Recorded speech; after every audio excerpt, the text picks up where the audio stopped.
કેનેડાથી દીકરીનો છેલ્લો મેસેજ બનેલી ઘટના રાત્રિના લગભગ 2 વાગ્યા હતા. ગુજરાતના એક શાંત શહેરમાં બધું સુમસામ હતું. રસ્તાઓ ખાલી હતા. ઘરોમાં લાઇટો બંધ હતી. લોકો ઊંઘમાં હતા. પણ એક ઘરમાં અચાનક મોબાઈલનો અવાજ આવ્યો. ટીંગ મેસેજનો અવાજ. મધ્યમ વયના માણસે ઊંઘમાં જ ફોન હાથમાં લીધો. આંખો અડધી ખુલી હતી. સ્ક્રીન પર લખેલું હતું વનિતા. તેણે તરત જ મેસેજ ખોલ્યો અને તે મેસેજ વાંચીને તેની ઊંઘ તુરંત ઉડી ગઈ. મેસેજમાં લખેલું હતું, પપ્પા મને માફ કરજો, મેં મોટી ભૂલ કરી છે. કદાચ હવે હું તમને ફરી ક્યારેય ફોન ન કરી શકું. આ વાંચીને તેના હાથ કંપવા લાગ્યા. દિલ જોરથી ધબકવા લાગ્યું. આ કોઈ સામાન્ય મેસેજ નહોતો. આ તેની દીકરીનો મેસેજ હતો. વનિતા મોદી, જે હજારો કિલોમીટર દૂર કેનેડામાં હતી. વનિતા મોદી એક સામાન્ય ગુજરાતી પરિવારની દીકરી, સમજદાર, શાંત સ્વભાવની અને મોટા સપના જોનારી. તેના પિતા મહેશભાઈ મોદી એક નાના વેપારી હતા. માતા ઘર સંભાળતી. પરિવાર ખૂબ સાદો હતો. પૈસા વધારે નહોતા, પણ પ્રેમ ઘણો હતો. વનિતા બાળપણથી જ અભ્યાસમાં સારી હતી. સ્કૂલમાં હંમેશા આગળ. ટીચર્સ તેની પ્રશંસા કરતા. પિતા તેને કહેતા, તું કંઈક મોટું કરીશ. વનિતાએ પણ મનમાં નક્કી કરી લીધું હતું કે તે કંઈક અલગ કરશે. સામાન્ય જીવન નહીં જીવે. તે વિદેશ જઈને પોતાના સપના પૂરા કરશે. સમય પસાર થયો.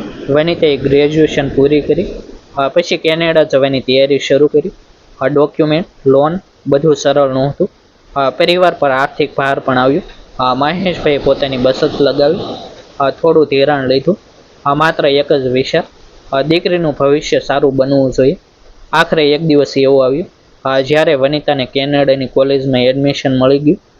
તે દિવસ આખા પરિવાર માટે ખુશીના આંસુ લઈને આવ્યો. એરપોર્ટ પર વિદાયનો ક્ષણ ખૂબ ભાવુક હતો. માતાની આંખોમાં આંસુ, પિતાનો ગર્વ અને વનિતાની આંખોમાં સપના. તે કેનેડા માટે નીકળી ગઈ. શરૂઆતના થોડા મહિના બધું સારું હતું. વનિતા નિયમિત ફોન કરતી. પપ્પા સાથે લાંબી વાતો કરતી. પોતાની કોલેજ વિશે કહેતી. નવા મિત્રો વિશે કહેતી. પાર્ટ ટાઈમ જોબ પણ મળી ગઈ હતી. એક કેફેમાં કામ કરતી. સોશિયલ મીડિયા પર ફોટા મૂકતી. સ્મિત સાથે ખુશ દેખાતી. પરિવારને લાગતું કે દીકરી સારી રીતે સેટ થઈ ગઈ છે. મહેશભાઈ રોજ સાંજે તેની રાહ જોતા. ફોન આવશે, વાત થશે અને દિવસ પૂરો થશે. પણ થોડા સમય પછી કંઈક બદલાવ આવવા લાગ્યો. ફોન આવવાના ઓછા થઈ ગયા. મેસેજનો જવાબ મોડો આવતો. ક્યારેક તો આખો દિવસ કોઈ સંપર્ક નહોતો. મહેશભાઈ ચિંતિત થતા. બધું ઠીક છે ને? તે મેસેજ કરતા. વનિતા જવાબ આપતી, હા પપ્પા, બધું બરાબર છે. બસ થોડી બિઝી છું. શરૂઆતમાં પિતાએ માન્યું. વિદેશમાં જીવન વ્યસ્ત હોય છે. પણ ધીમે ધીમે આ ગેપ વધતો ગયો. વાતમાં પહેલેની જેમ ઉષ્મા નહોતી. કંઈક છુપાવતી હોય એવું લાગતું. એક દિવસ વનિતાનો ફોન આવ્યો. અવાજ થોડો અલગ લાગતો. પહેલા જેવી ખુશી નહોતી. પિતાએ પૂછ્યું, હા બેટા, તું ઠીક છે ને? વનિતાએ તરત કહ્યું, હા પપ્પા, હું બિલકુલ ઠીક છું. પણ અવાજમાં વિશ્વાસ નહોતો. થોડા સેકન્ડ માટે શાંતિ રહી. પછી વાત બદલી દીધી. મમ્મી કેમ છે? વાત પૂરી થઈ. પણ પિતાના મનમાં પ્રશ્ન રહી ગયો. શું ખરેખર બધું ઠીક છે? પછી પરિસ્થિતિ વધુ ખરાબ થવા લાગી. વનિતાના સોશિયલ મીડિયા પોસ્ટ બંધ થઈ ગયા. કોલેજમાંથી પણ હાજરી ઓછી થઈ ગઈ. પાર્ટ ટાઈમ જોબ પર પણ તે નિયમિત જતી નહોતી. તેના મિત્રો વચ્ચે પણ ચર્ચા થવા લાગી કે વનિતા થોડા સમયથી અલગ વર્તે છે. કોઈને કંઈ સમજાતું નહોતું. પણ વનિતા કોઈને કંઈ કહેતી નહોતી. એક રાત્રે લગભગ 1 વાગ્યે વનિતાએ પિતાને કોલ કર્યો. આ સમયે અસામાન્ય હતું. મહેશભાઈ તરત જ ફોન ઉપાડ્યો. હા બેટા બોલ. ફોનની બીજી તરફ થોડા સેકન્ડ માટે શાંતિ હતી. પછી ધીમો અવાજ આવ્યો, પપ્પા. આ અવાજમાં ડર હતો, કંપન હતું. મહેશભાઈ ગભરાઈ ગયા. શું થયું બેટા? વનિતાએ કહ્યું, પપ્પા, જો હું તમને કંઈ કહું તો તમે ગુસ્સો નહીં કરો ને? પિતા બોલ્યા, નહીં બેટા, તો નિડર થઈને બોલ. થોડા પળો માટે ફરી શાંતિ. પછી વનિતાએ કહ્યું, હું થોડી મુશ્કેલીમાં છું. આ સાંભળીને પિતાનું દિલ ધબકવા લાગ્યું. કઈ મુશ્કેલી? શું થયું? વનિતાએ તરત જ વાત બદલી દીધી. કંઈ નહીં પપ્પા, હું સંભાળી લઉં છું. અને ફોન કટ થઈ ગયો. આ ફોન કોલ પછી મહેશભાઈ આખી રાત ઊંઘી શક્યા નહીં. તેમના મનમાં હજારો પ્રશ્નો. શું મુશ્કેલી? શા માટે નથી કહી રહી? શું તે કોઈ ખતરામાં છે? બીજા દિવસે તેઓએ વારંવાર ફોન કર્યો, પણ ફોન સ્વિચ ઓફ આવ્યો. મેસેજ કર્યા, કોઈ જવાબ નહોતો. દિવસ પસાર થયો. પછી બીજો દિવસ પણ કોઈ સંપર્ક નહોતો. પછી આવી તે રાત, 2 વાગ્યાનો સમય, તે જ મેસેજ: પપ્પા મને માફ કરજો, અમે મોટી ભૂલ કરી છે. કદાચ હવે હું તમને ફરી ક્યારેય ફોન ન કરી શકું. આ મેસેજ વાંચીને મહેશભાઈના પગ નીચેની જમીન ખસી ગઈ. આ કોઈ સામાન્ય વાત નહોતી. આ એક ચેતવણી જેવી લાગતી હતી. એક અંતિમ સંદેશ. તેમણે તરત જ ફોન કર્યો, પણ ફોન બંધ. ફરી મેસેજ કર્યો: બેટા શું થયું, તું ક્યાં છે? કોઈ જવાબ નહોતો. મહેશભાઈની આંખોમાં આંસુ આવી ગયા. માતા પણ જાગી ગઈ. મેસેજ વાંચ્યો. ઘરમાં શાંતિ છવાઈ ગઈ. બંનેને સમજાઈ ગયું કે કંઈક ખૂબ ખરાબ થયું છે. આ મેસેજ પછી વનિતાનો કોઈ પત્તો નહોતો. ન ફોન, ન મેસેજ, ન કોઈ માહિતી. એક દીકરી જે થોડા સમય પહેલા સુધી ખુશ હતી, હસતી હતી, તે અચાનક ગાયબ થઈ ગઈ. અને પાછળ છોડી ગઈ એક મેસેજ, એક ડરાવનારું સત્ય અને હજારો પ્રશ્ન. આખરે વનિતાએ એવી કઈ ભૂલ કરી હતી? તે કઈ મુશ્કેલીમાં ફસાઈ ગઈ હતી? અને આ માફ કરજો પાછળ શું રહસ્ય છુપાયેલું હતું? વનિતાનો તે અંતિમ મેસેજ આવ્યા પછી મહેશભાઈના જીવનમાં જાણે સમય અટકી ગયો હતો. રાત પૂરી થઈ ગઈ હતી. સવાર થઈ ગઈ હતી. પરંતુ તેમના મનમાં એક જ વિચાર હતો: વનિતા ક્યાં છે? તે સલામત છે કે નહીં? મેસેજ પછી 1 મિનિટ પણ તેઓ શાંતિથી બેસી શક્યા નહોતા. તેમણે ફરી ફોન કર્યો. દરેક વખત એક જ જવાબ: ફોન બંધ હતો. તેમણે સતત મેસેજ કર્યા: બેટા તું જ્યાં હોય ત્યાંથી રિપ્લાય કર, હું કંઈ નહીં કહું. તું ફક્ત એકવાર વાત કર. પરંતુ સ્ક્રીન પર ફક્ત એક ટીક જ દેખાતી રહી. સમય પસાર થતો ગયો, પરંતુ જવાબ ન આવ્યો. સવાર થતાની સાથે જ મહેશભાઈએ વનિતાના કેનેડામાં રહેતા મિત્રોના નંબર શોધ્યા. એક એક કરીને બધાને ફોન કરવા લાગ્યા. ઘણા નંબર બંધ હતા. કેટલાક લોકો ફોન ઉઠાવતા, પણ તેમને વનિતા વિશે ખાસ માહિતી નહોતી. એક છોકરીએ કહ્યું કે છેલ્લા 3 દિવસથી વનિતા કોલેજમાં આવી નથી. બીજા મિત્રએ કહ્યું કે તેણે વનિતાને કેફેમાં પણ જોઈ નથી. મહેશભાઈની ચિંતા હવે ભયમાં બદલાઈ રહી હતી. તેમને સમજાતું નહોતું કે શું કરવું. થોડી વાર પછી એક નંબર પરથી કોલ આવ્યો. આ નંબર વનિતાની રૂમમેટનો હતો. મહેશભાઈએ તરત જ ફોન ઉઠાવ્યો. સામેની છોકરીએ ધીમા અવાજમાં કહ્યું કે વનિતા 3 દિવસથી ઘરે પરત આવી નથી. તે છેલ્લે રાત્રે બહાર ગઈ હતી. તેણે કહ્યું હતું કે તે એક મિત્રને મળવા જઈ રહી છે. ત્યાર પછી તે પાછી આવી નથી. રૂમમાં તેની કેટલીક વસ્તુઓ હતી, પરંતુ ફોન તે સાથે લઈ ગઈ હતી. આ સાંભળીને મહેશભાઈના હાથ કંપવા લાગ્યા. હવે વાત ખૂબ ગંભીર બની ગઈ હતી. મહેશભાઈએ તરત જ કેનેડાની પોલીસને સંપર્ક કરવા માટે ત્યાં રહેતા એક ઓળખીતાને કહ્યું. મિસિંગ પર્સનનો કેસ નોંધાયો. પોલીસે પ્રાથમિક માહિતી લીધી. વનિતાનો છેલ્લો સંપર્ક ક્યારે થયો હતો, તે ક્યાં કામ કરતી હતી, કોણ તેના નજીકના લોકો હતા, તમામ વિગતો એકઠી થવા લાગી. પરંતુ હજુ સુધી કોઈ સ્પષ્ટ દિશા મળી રહી નહોતી. આ દરમિયાન મહેશભાઈના મનમાં વનિતાનો તે છેલ્લો ફોન કોલ ફરી આવતો હતો. તે ડરી ગયેલો અવાજ, તે શબ્દો: હું મુશ્કેલીમાં છું. આ કોઈ સામાન્ય વાત નહોતી. જરૂર કંઈક મોટું હતું જે વનિતા છુપાવી રહી હતી. હવે સવાલ હતો કે તે શું હતું. પોલીસે તપાસ શરૂ કરી. સૌથી પહેલા વનિતાના ફોનના લોકેશન ડેટા પર ધ્યાન આપ્યું. છેલ્લો સિગ્નલ એક ઇન્ડસ્ટ્રીયલ વિસ્તારમાં મળ્યો હતો. આ જગ્યા શહેરથી થોડી દૂર હતી. અહીં મોટે ભાગે ગોડાઉન અને જૂના વેરહાઉસ હતા. સામાન્ય લોકો અહીં ઓછા આવતા. આ માહિતી સાંભળીને શંકા વધુ ગાઢ બની ગઈ.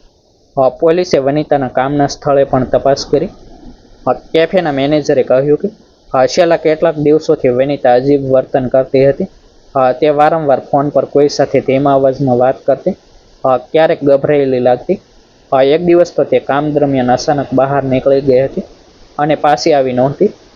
આ બધું સાંભળીને સ્પષ્ટ થતું હતું કે કંઈક ગડબડ હતી. પોલીસે તેના બેંક ટ્રાન્ઝેક્શન પણ તપાસ્યા. અહીંથી એક નવી વાત બહાર આવી. છેલ્લા કેટલાક અઠવાડિયામાં તેના એકાઉન્ટમાં અચાનક મોટી રકમ આવી હતી અને પછી તે રકમ અલગ અલગ એકાઉન્ટમાં ટ્રાન્સફર થઈ ગઈ હતી. આ સામાન્ય સ્ટુડન્ટ માટે અજીબ વાત હતી. વનિતા કોઈ ગેરકાયદેસર કામમાં ફસાઈ ગઈ હતી તેવો સંકેત મળતો હતો. હવે તપાસ એક નવી દિશામાં આગળ વધી રહી હતી. પોલીસે તેના મિત્રો અને ઓળખીતાઓની ફરી પૂછપરછ શરૂ કરી. અહીં એક નામ વારંવાર સામે આવવા લાગ્યું. એક છોકરો, નામ આર્યન. તે વનિતાને છેલ્લા થોડા મહિનાથી ઓળખતો હતો. ઘણા લોકો કહેતા હતા કે આ બંને ઘણીવાર સાથે દેખાતા હતા. આર્યન પોતે પણ સ્ટુડન્ટ હતો, પરંતુ તેની લાઈફસ્ટાઈલ થોડી અલગ હતી, ખર્ચ વધુ હતો અને તેના વિશે ઘણી વાતો સ્પષ્ટ નહોતી. પોલીસે આર્યનને પૂછપરછ માટે બોલાવ્યો. શરૂઆતમાં તે સામાન્ય રીતે વાત કરતો રહ્યો. તેણે કહ્યું કે તે ફક્ત વનિતાનો મિત્ર છે. છેલ્લા થોડા દિવસોથી તે પણ તેને મળ્યો નથી. પરંતુ જ્યારે પોલીસે તેને વનિતાના ફોનના લોકેશન વિશે જણાવ્યું, ત્યારે તે થોડો ગભરાયો. તેના જવાબમાં અસંગતતા દેખાઈ. પોલીસને હવે તેની ઉપર શંકા વધુ મજબૂત લાગી. આ વચ્ચે મહેશભાઈ સતત પોલીસ સાથે સંપર્કમાં હતા. દરેક અપડેટ માટે તેઓ રાહ જોતા.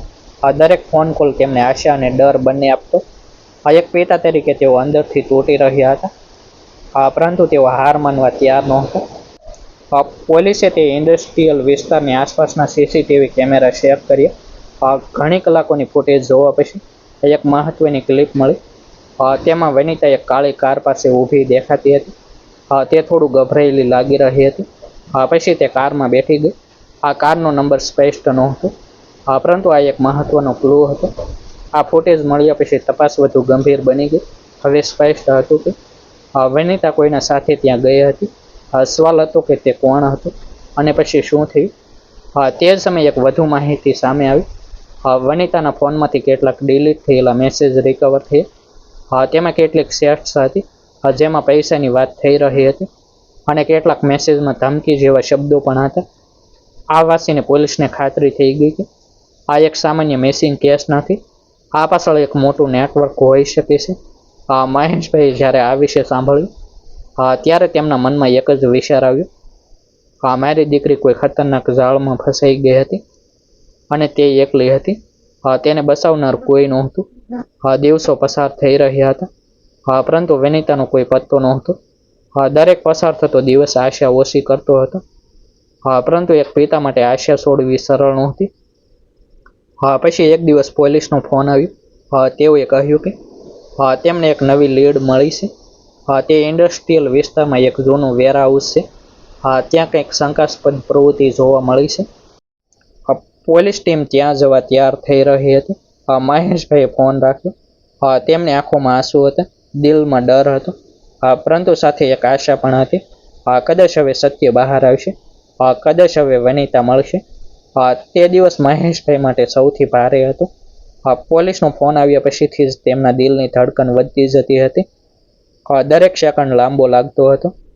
કેનેડામાં પોલીસ ટીમ તે ઇન્ડસ્ટ્રીયલ વિસ્તાર તરફ જઈ રહી હતી, જ્યાં વનિતાના ફોનનું છેલ્લું લોકેશન મળ્યું હતું.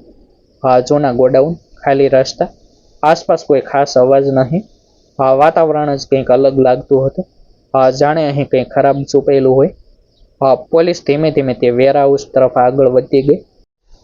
દરવાજો અડધો ખુલ્લો હતો, અંદર અંધારું હતું. ટોર્ચના પ્રકાશમાં તેઓએ અંદર પ્રવેશ કર્યો. જમીન પર ધૂળ હતી, આસપાસ બોક્સ પડેલા હતા. આ બધું સોનકાર લાગતું હતું, પરંતુ થોડું આગળ જતાં જ એક એવી વસ્તુ દેખાઈ જેને જોઈને બધા થંભી ગયા. જમીન પર એક બેગ પડેલી હતી. આ બેગ વનિતાની હતી. તેના રૂમમેટે આ બેગ ઓળખી હતી. હવે પોલીસને ખાતરી થઈ ગઈ કે તેઓ સાચી જગ્યાએ આવ્યા છે. બેગની આસપાસ થોડા નિશાન હતા, સંઘર્ષ થયેલો લાગે એવું. પોલીસે તરત જ સમગ્ર જગ્યા સીલ કરી દીધી. દરેક ખૂણો ચેક થવા લાગ્યો. થોડા સમય પછી વેરહાઉસના પાછળના ભાગમાં કંઈક મળ્યું. એક ખૂણે એક નિષ્પ્રાણ દેહ પડેલો હતો.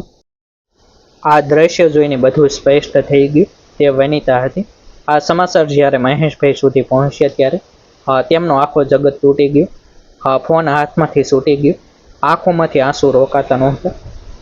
જે દીકરી માટે તેમણે સપના જોયા હતા, જેને હસતા હસતા વિદાય આપી હતી, તે હવે પાછી આવવાની નહોતી. એક પિતાનું દિલ અંદરથી તૂટી ગયું હતું. પોલીસે તપાસ આગળ વધારી. પોસ્ટમોર્ટમ રિપોર્ટમાં જાણવા મળ્યું કે આ એક આયોજનબદ્ધ હત્યા હતી. આ અકસ્માત નહોતો, આ આત્મહત્યા નહોતી. કોઈએ જાણી વિચારીને આ કર્યું હતું. હવે સવાલ હતો કે આ કોણ અને શા માટે. આ દરમિયાન આર્યન પર શંકા વધુ મજબૂત થઈ ગઈ હતી. પોલીસે તેને ફરી કસ્ટડીમાં લીધો. આ વખતે પૂછપરછ કડક હતી. શરૂઆતમાં તે બધું નકારી રહ્યો હતો, પરંતુ પુરાવા એક પછી એક સામે આવતા ગયા. CCTV footage, phone location, bank transaction, delete થયેલ ચેટ્સ હવે તેના માટે બસવું મુશ્કેલ બન્યું. અંતે આર્યન તૂટી ગયો. તેણે સત્ય સ્વીકારી લીધું. તેણે કહ્યું કે તે એક ગેંગ સાથે જોડાયેલો હતો. આ ગેંગ સ્ટુડન્ટ્સને ટાર્ગેટ કરતી હતી. તેમને સરળ પૈસા કમાવાનો લોભ આપતી. પછી તેમને ગેરકાયદેસર કામમાં ફસાવતી. પૈસાની ટ્રાન્સફર, ફેક ડોક્યુમેન્ટ અને અન્ય કામ. વનિતા પણ આ જ જાળમાં ફસાઈ ગઈ હતી. શરૂઆતમાં વનિતાને લાગ્યું હતું કે આ સરળ રસ્તો છે, થોડા પૈસા મળશે, પરિવારને મદદ મળશે. પરંતુ ધીમે ધીમે તે સમજવા લાગી કે આ ખતરનાક છે. તેણે આમાંથી બહાર આવવાનો નિર્ણય લીધો. પરંતુ ગેંગ તેને છોડવા તૈયાર નહોતી. તેઓએ તેને ધમકાવવાનું શરૂ કર્યું. કહ્યું કે જો તે બહાર જવાની કોશિશ કરશે તો તેની સાથે ખરાબ થશે. વનિતા ડરી ગઈ હતી. તે એકલી હતી. તેને કોઈ રસ્તો દેખાતો નહોતો. તેણે પિતાને કહેવાની કોશિશ કરી, પરંતુ તે હિંમત નહોતી કરી શકી. અંતે જ્યારે સ્થિતિ કાબુ બહાર થઈ ગઈ, ત્યારે તેણે તે મેસેજ મોકલ્યો, પપ્પા મને માફ કરજો. આ એક દીકરીનો છેલ્લો પ્રયાસ હતો પોતાના પિતાને કંઈક કહેવાનો, પરંતુ સમય હાથમાંથી નીકળી ગયો હતો. તે રાત્રે આર્યને તેને તે વેરહાઉસ પર બોલાવી કહ્યું કે બધું ઠીક થઈ જશે. પરંતુ આ એક ઝાડ હતું. ત્યાં ગેંગના બીજા લોકો પણ હતા. વનિતાએ વિરોધ કર્યો, બહાર જવાની વિનંતી કરી, પરંતુ કોઈએ તેની વાત સાંભળી નહીં. અંતે એક નિર્દોષ દીકરીનો જીવ લઈ લેવામાં આવ્યો. સત્ય સામે આવતા જ કેસ વધુ મોટો બની ગયો. પોલીસે ગેંગના અન્ય સભ્યોને પણ પકડવાનું શરૂ કર્યું. ઘણા લોકો ધરપકડમાં આવ્યા. પરંતુ આ બધાથી મહેશભાઈને શું મળવાનું હતું? તેમની દીકરી પાછી આવવાની નહોતી. અંતિમ વિદાયનો દિવસ આવ્યો. વનિતાનો દેહ ભારત લાવવામાં આવ્યો. આખું ગામ શોકમાં હતું. દરેકની આંખોમાં આંસુ હતા. મહેશભાઈ પોતાની દીકરીના ચહેરા તરફ જોયા કરતા હતા. મનમાં એક જ વાત ફરી રહી હતી, કાશ તેણે પહેલા કહી દીધું હોત. કાશ હું તેને બચાવી શક્યો હોત. ઘરે આવીને મહેશભાઈએ પોતાનો ફોન હાથમાં લીધો, વોટ્સએપ ખોલ્યું. તે જ મેસેજ ફરી વાંચ્યો, પપ્પા મને માફ કરજો. આ શબ્દો હવે તેમના માટે જીવનભરનું દુઃખ બની ગયા હતા. આ માત્ર એક મેસેજ નહોતો, આ એક ચેતવણી હતી, આ એક પીડા હતી જે તેમણે સમજવામાં મોડું કર્યું. વનિતાની કહાની અહીં પૂરી થઈ છે, પરંતુ તેના પાછળ એક મોટો સવાલ છોડી જાય છે. વિદેશમાં સપના જોવા જતા કેટલાક યુવાનો સાચી અને ખોટી વચ્ચેનો ફરક સમજતા નથી. સરળ પૈસાની લાલચ ક્યારેક જીવન બગાડી નાખે છે, અને એક ખોટો નિર્ણય આખું ભવિષ્ય ખાઈ જાય છે. આ એક દીકરીની કહાની હતી, આ એક પિતાના દુઃખની કહાની હતી, અને એક સત્યની કહાની હતી જે બહુ મોડું સામે આવ્યું. અંતે બાકી રહી ગયો માત્ર એક મેસેજ, પપ્પા મને માફ કરજો. ડિસ્ક્લેમર: આ સ્ટોરી સમાજમાં બનતી વિવિધ ઘટનાઓ પરથી પ્રેરિત કાલ્પનિક રજૂઆત છે. પાત્રો અને પ્રસંગોનો કોઈ વ્યક્તિ કે ઘટના સાથે સીધો સંબંધ નથી. માત્ર જાગૃતિ અને મનોરંજન હેતુસર રજૂ કરવામાં આવી છે. આપના ધ્યાનમાં આવી કોઈ ઘટના હોય તો મેસેજ કરી જરૂર જણાવશો. આભાર. ફરી મળીશું એક નવી સ્ટોરી સાથે.